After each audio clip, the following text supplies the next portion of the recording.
Hi everyone.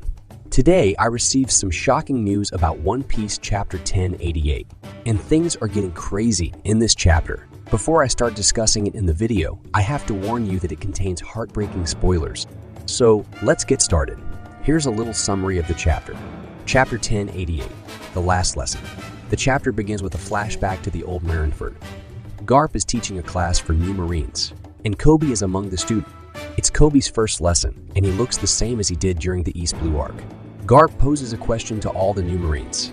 Garp asks if a baby and an old man get stranded on an island and you have a boat that can only hold 2 people. Who would you save? Coby replies, I would get off the boat myself so both of them can live. Garp throws a chalk at Coby and says, You were wrong. The old man doesn't have much time left anyway, so you just let him die. Why did you all become Marines? Isn't it to protect the people's future? The baby and you have more future than the old man. Only you and the baby must live on. After the lesson, Garp is scolded by a Marine instructor who asks him to never teach such things again, stating that all people's lives are equal. Garp disagrees and says, the future of young people is limitless. Then we cut to another flashback at Amazon Lily, a few days after Boa Hancock's incident. Blackbeard agrees to leave Amazon Lily, but he takes 800 Marines in a battleship with him. Vice Admiral Yamakaji can only stand and watch since Marine High didn't give permission to fight a Yonko, however. Coby steps up and offers himself as a prisoner instead of his men. Vice Admiral Yamakaji allows him to do so since Coby is a member of SWORD. By the way, according to Aokiji, SWORD members are Marines who do not follow the Marine Code. They are members of the organization who do not follow hierarchies, but continue to act for the organization's benefit after submitting their letter of resignation. Back to present. Everyone on Garp's battleship is panicking. They shoot at the giant hand but cannot stop it. Coby says if that hand comes down, hundreds of lives will be lost. What should we do, Vice Admiral Garp? Then Garp says if it's the 3 of you, then they can be saved. Garp gives orders to each one of them. Garp will create an opening for them. Coby must destroy the giant hand. Groose must protect the battleship from debris. Helmeppo must cover Coby and Groose. Immediately, all 3 of them move on Garp's orders. Pirates are laughing, thinking that Coby, Helmeppo, and Groose can't do anything without Garp. Groose asks Coby why Garp entrusted him with destroying the giant hand. He wonders if Coby has a bomb or something similar to destroy it. Coby replies that he doesn't have any weapon but will try to do something. Pirates shoot at them, but Helmeppo blocks a bullet with his sword and gets caught in an explosion. Garp stands up and faces Kazan. He punches Kazan to the ground, moving so fast that Kazan is surprised. Then Garp jumps on roofs toward the skull and attacks it. Garp names his move Galaxy, Divide. Pizarro is now in pain.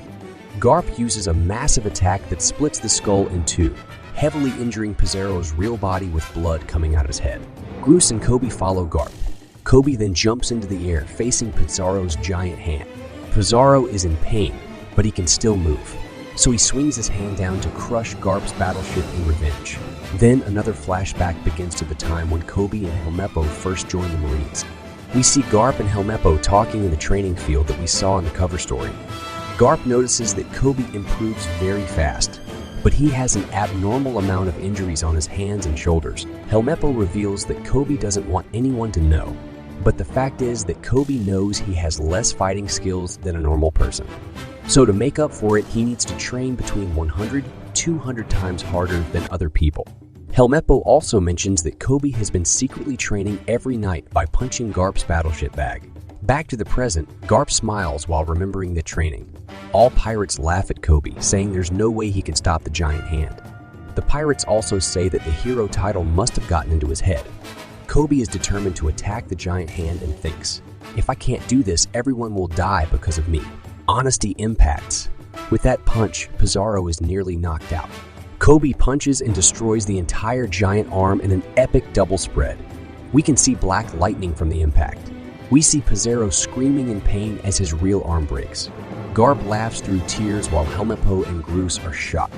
Groose uses a technique called clay web to create a giant clay net to stop the falling stones and save Garp's battleship. Coby, Helmeppo, and Groose end up safely on the battleship. Garp contacts everyone on the battleship with a Den Den Mushi. Garp says, all of you, full speed ahead and sail away from Hachinosu right now. I will find a way to survive on my own. Our mission is already completed and your safety is the most important thing. Coby cries and tells the ship to head back, but Gru stops him. He's in tears too. Garp continues. Garp says all of you are the future of the Marines. In the last double spread, we see Garp lying on the ground with an ice blade stabbed in his chest. He's surrounded by all the Blackbeard pirates in Kazan. Garp still laughs as ice spreads from his wound. We see Kazan's face, but his eyes are hidden, making his expression unknown. The narrator writes in the next day's newspaper, the news reported to the world are, the young hero Coby returned safely. The legendary hero Garp disappeared at Hachinosu. The pirate island, Yonko's Straw Hat Luffy is taking Egghead Island as a stronghold. In the final panel of the chapter, we see Marine ships arriving at Egghead Island. End of the chapter. Break next week. Hey guys, let us know how much you like this video and stay connected with us by subscribing to our channel, liking the video, and sharing it with others from the bottom of your hearts. Thank you.